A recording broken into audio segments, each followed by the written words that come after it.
Apparently, the most Filipino city in America isn't in Hawaii or Los Angeles, it's in Daly City, California. I really hope I pronounced that correctly. If you live in Daly City and I didn't say that correctly, you can see me in chat. As someone who's half Filipino and only recently started reconnecting with that side of my culture, I genuinely didn't know how important this place was to the Filipino-American community. So today I'm watching this mini documentary from Little Worlds to understand what makes Daly City feel so Filipino beyond just its food. And honestly, whether this is somewhere I need to visit when I move to California, we'll decide.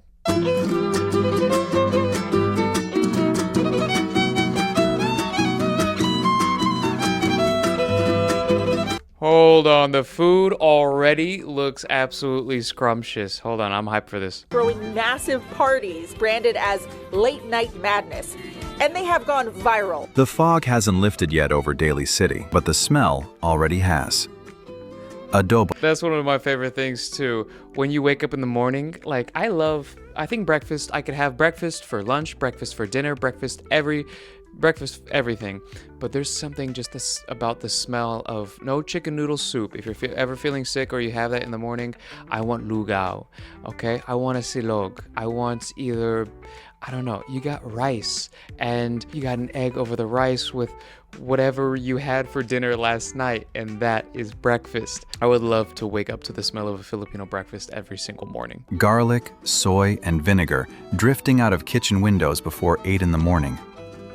Somewhere down the block, a radio is playing Tagalog pop. I'm not gonna reference that he says Tagalog.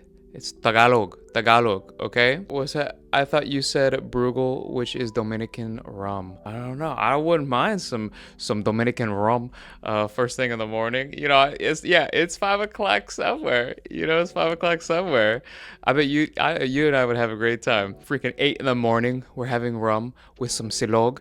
But what he just said, there is always karaoke playing in some Filipino household, whether it's early in the morning or if it's freaking, 1 a.m. A man in an apron is pulling trays of pandesal out of a bake case that's been warm since 5 a.m. A few blocks away, the red and yellow Jollibee sign looked. Oh, yes, Jollibee. You can't miss with Jollibee. It's like the equivalent. In my opinion, it's better than McDonald's, but you cannot miss with Jollibee because even in the Philippines it's popular, but it's popular here in the States as well. So it's just like, hold on, I think it's the Chicken Joy. You get the combo, the Chicken Joy and the spaghetti. That's what you want. That's your idea. If you've never been to Jollibee, that's your go-to with an ube pie. If you think about McDonald's with their apple pie as a dessert, no, you haven't lived until you've tried the ube pie. It's almost a non-negotiable. You're almost doing a disservice if you go there and you don't get it. Looks less like a fast food logo and more like a neighborhood landmark. This is Mission Street. And if you didn't... I forgot. Hold on. I forgot that we were still in California. Hold on. You said, sorry, bestie, I can't get on board with one of the spaghetti. Hold on. It's like sweet spaghetti. Think of... Okay, if you don't like spaghetti, let's reframe your way of thinking right now, okay? Maybe instead of spaghetti, it is, everyone likes Sour Patch Kids. So you ever have those Sour Patch straws? Just imagine that, okay? Sour Patch straw is stripped. It was a little naughty. It gets naked. And then you put some sweet sauce and you got Jollibee spaghetti. Bada bing, bada boom. It's savory spaghetti. That's exactly what it is. Know better. You'd swear you'd taken a wrong turn somewhere over the Pacific. They call this city a lot of things. The Pinoy capital, Adobo City, Little Philippines. Oh, I don't know what I like better, Adobo City or Little Philippines. I like Little Philippines. If I will go here one day because we are moving to California. So if I want to live close to home, I might live close to Little Philippines and explore everything. You drive down the street and it's like being in the Philippines. You've got Goldilocks, Red Ribbon, Jollibee, all the spots. You smell the Goldilocks and Red Ribbon. Salty is better. So it's a balance, all right? I like a little bit of sweet, little savory, little salty. But she said Red Ribbon and Goldilocks. I remember as a kid growing up, I've been to the Philippines many times, but I think over the course, I stopped going for like 10 years, and I just went recently in May of this year, and it was such a beautiful moment because I got to reconnect with family I haven't seen in over 10 years and just establish relationships with family who I haven't ever met. And it was such a beautiful moment. And I remember as a kid when I went to the Philippines to celebrate my birthday most of the time, I would always get Goldilocks or red ribbon cakes. And I would always have like these snacks. It was always either like, I don't know if it was pan de sal, but it was like ensayamadas. I just remember whatever I had, it was a sweet treat, but there was always cheese. That is such a Filipino thing, and I embrace it, and I absolutely love it. Lumpia and the adobo cooking. You hear Tagalog being spoken. I'm at like a level 2 right now, okay? But on a scale of 1 to 10 on how much I'm cringing at how bad they're saying the words, I'm at a hard 2, okay? Tagalog, lumpia, whatever they said. Okay, sweetened cheese is yum. That's like guava and cheese. Hold on. This is why, like, I think it's just any ethnicity who has just a variety of dishes. If you think of American food, you think of hot dogs, hamburgers, blah, blah, blah. But if, like, in the Filipino culture, we have, don't get me started on balut, but we have the sweet spaghetti. But in other cultures, you might have like a guava and cheese or something else, and 2 mixtures. You're like, this is normal. This is good. But sweet spaghetti, that's normal. That's normal, but someone else could think that's absolutely strange. In Ecuador, we put sugar on empanadas. That's good. I would like that. Everywhere.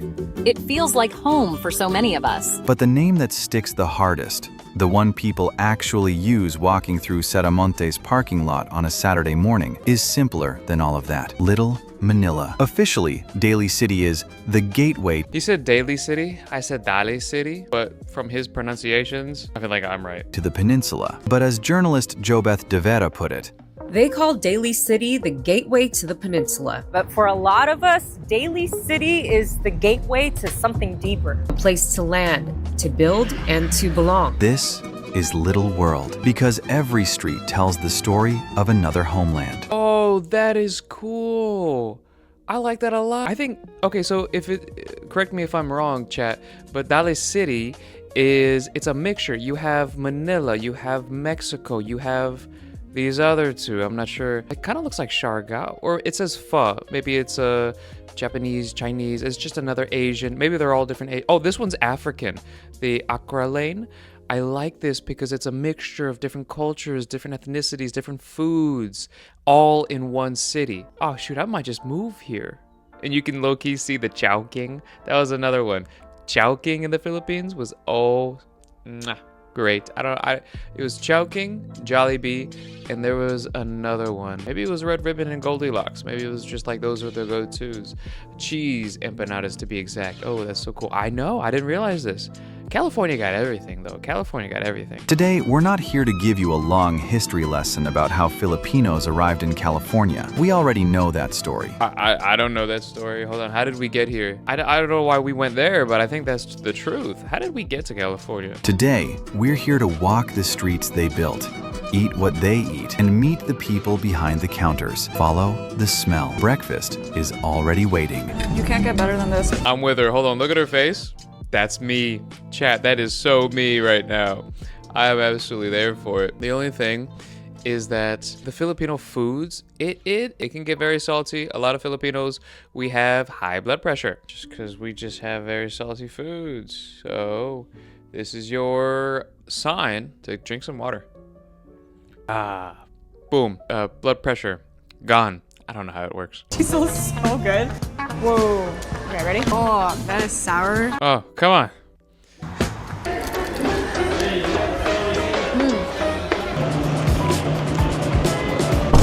Oh my God. Drive down Mission Street long enough, and something starts to feel different. Filipino bakeries, restaurants, grocery stores, Tagalog drifting between storefronts. As one Daly City video essay put it, You smell the lumpia and the adobo. I'm done. I was at a 2, but I said at a 10 because how they're pronouncing these words. Hold on, let's go back. as one Daly City video essay put it, You smell the lumpia and the adobo cooking. oh no, maybe this is just the way that she's saying, but the lumpia, if I ever go anywhere and I order lumpia from a Filipino restaurant or stand or whatever, you have permission to smack me. All right, I'm here to learn. I'm not perfect, okay? I'm trying to learn Tagalog. I'm trying to learn Bisaya.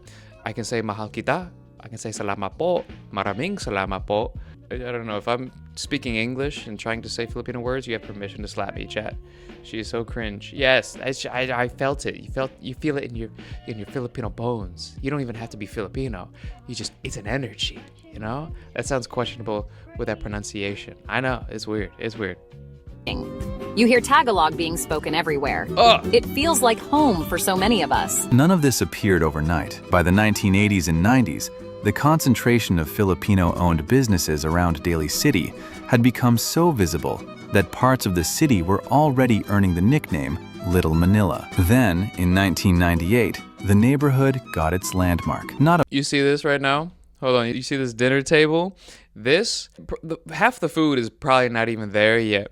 The thing about Filipinos, we love to eat, okay? We can eat, but it's more like we get more food than is needed. So their dinner table right now, or lunch, maybe this is breakfast. I wouldn't be surprised if this is breakfast. We just load it up. Rice, sinigang, I think that is either pork sisig. This looks like, there's a vegetable dish, I forget, but I absolutely love. I don't know what this dark brown one is. Chat, if you know, correct me. But this is just a Filipino thing. We just love to load up the table with food, and I don't mind. I'm here for it. I'm absolutely here for it. Monument, but a fast food counter. Jollibee opened its Oh no, my Wi-Fi couldn't handle the amount of food it's first seeing. I feel like I'm just gonna make this Jollibee. Is that an actual bee's face? That's not a bee. What is this? American location in Daly City. Decades later, it's still treated less like a restaurant, more like For Filipino-Americans, it serves as a cultural gathering place that evokes nostalgia, both in the Philippines and across the diaspora. Wow, I love that too. I think it's a sauce. I love Jollibee. I love this his embrace. He's just like, I love Jollibee. This is my spot. I am here. He is proud. I don't even know what he had. Hold on, I wish we could just zoom in and look at that menu. Anybody, I'm gonna say this time and time again. If you've never had Jollibee and there's one close to you, what are you doing? You're missing out. Stop going to McDonald's. Taco Bell is different. I know people have like a nostalgic relationship with Taco Bell. That's okay, but don't go to McDonald's. Scratch that off your list. Go to Jollibee. It's better. So much better. And get the combo, okay? Chicken Joy, the sweet spaghetti, ube pie, rice, of course. Rice is life. And the names that built this stretch aren't abstractions. Chela, who runs a long silog. Hold on. This man said it like perfect. Chela. He can say other restaurant names, but he also says lumpia and adobo. He's playing with us. Counter down the block was part of the crew that first flipped the switch on that very Jollibee. For Filipino food in Daly City, and we're here to get lonsilog, a classic breakfast staple. The owner, Chalagila, was actually one of the very first people to help open the first Jollibees in the United States. The history isn't behind glass here. It's still standing behind the counter, taking your order. And that's where Mission Street really begins to tell its story. Not through plaques, but through the food, businesses, and people still here today. So let's follow the street, because just a few stops ahead, a parking lot becomes a Filipino market. All right, low-key the Wi-Fi is being finicky, but I like how he says the parking lot turns into a Filipino whole, like a, how do you say it?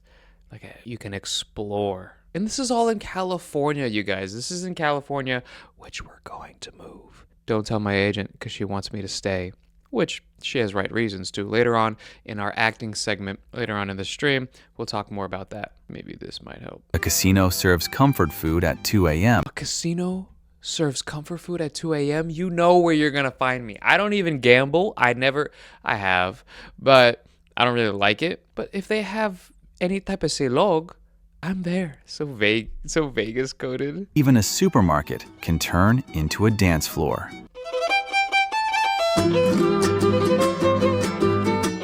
That is not Filipino dances. All right. If I want to learn more about my culture, there's a specific Filipino dance. That's not this. That is not this. No, ma'am. Start at the corner where Phil Am Savory has been grilling since before most regulars can remember. The smoke hits you before the smell of banana ketchup does. Banana ketchup. This is a thing that I don't know what other culture does, but we got banana ketchup. It is a sweet ketchup, but it doesn't even taste like ketchup. It tastes more like, it doesn't even taste like bananas. It's just like this sweet thing. When we went to Max's Filipino restaurant in Chicago, it was one of our, I think this was our second to last day traveling to Chicago after our improv classes. They had banana ketchup, and it was like, just seeing my reaction, it was delicious. It was absolutely delicious. Pork skewers marinated in sugar, calamansi, and a red sauce most Americans assume is tomato. It isn't. Filipino food scientist Maria Y. Arosa figured out how to make ketchup from bananas, and the red color doesn't come from any tomatoes at all.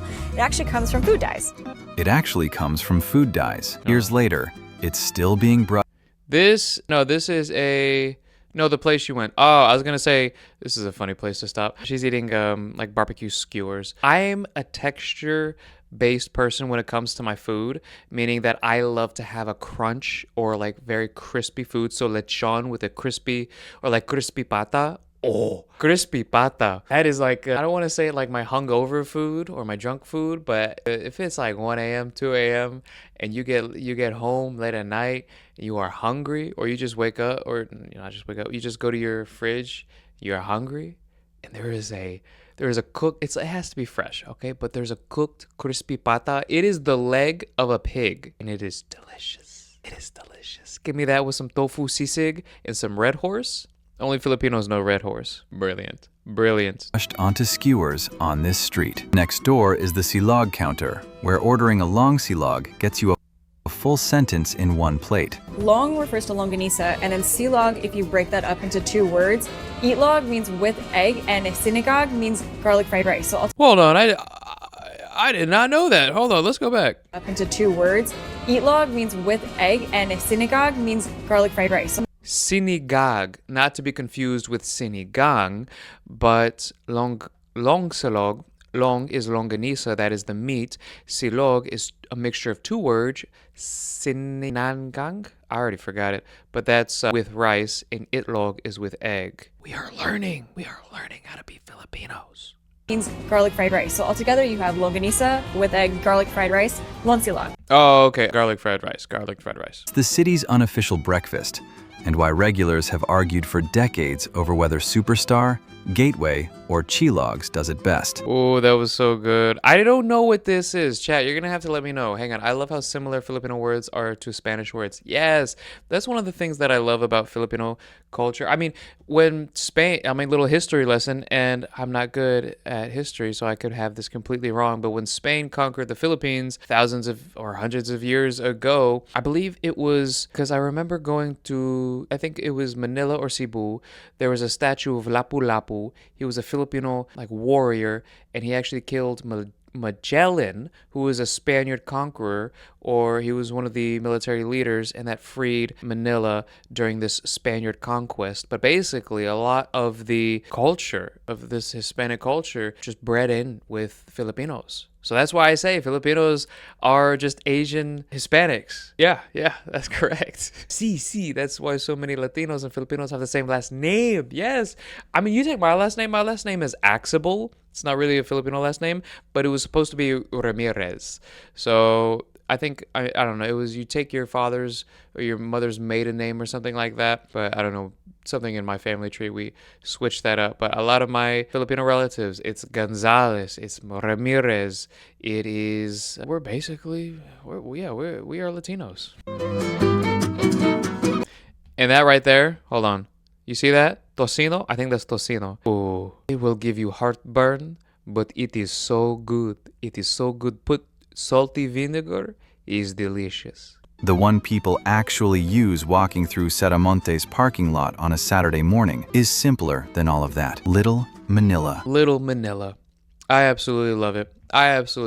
Listen, that gave me a lot to think about, okay? Not only in the terms of Filipino culture, but also what it means to reconnect with something you just didn't completely grow up around. Hopefully something from today gave you a new perspective, whether you're reconnecting with your culture or becoming an actor, or simply trying to understand yourself a little better. I'll see you in the next stream, and in case no one has told you yet today, I love you, you matter, you have value, and let me say something I haven't said before. I feel like I have said this before, but I'm just going to say it again because it matches so much to the stream. Know what you know and know what you don't know. Meaning whether it is learning about your culture, learning about acting, learning about a career path that you chose, learning about being in a relationship. Know this goes to self-awareness too. It's a good thing to be self-aware, but be self-aware enough to know everything that you know about a certain subject. Know how much you know about your culture, about the acting industry, about your career path, and then know what you don't know.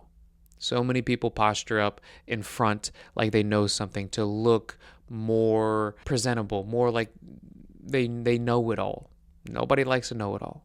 So if you don't know something, just say I don't know. I would trust that person who owns up to not knowing something than someone who just says, I know. I'll figure it out. It's different to figure it out, but to just fake it. Fake it till you make it. Never like that phrase. So know what you know. Know what you don't know. And yes, I'll see you in the next stream.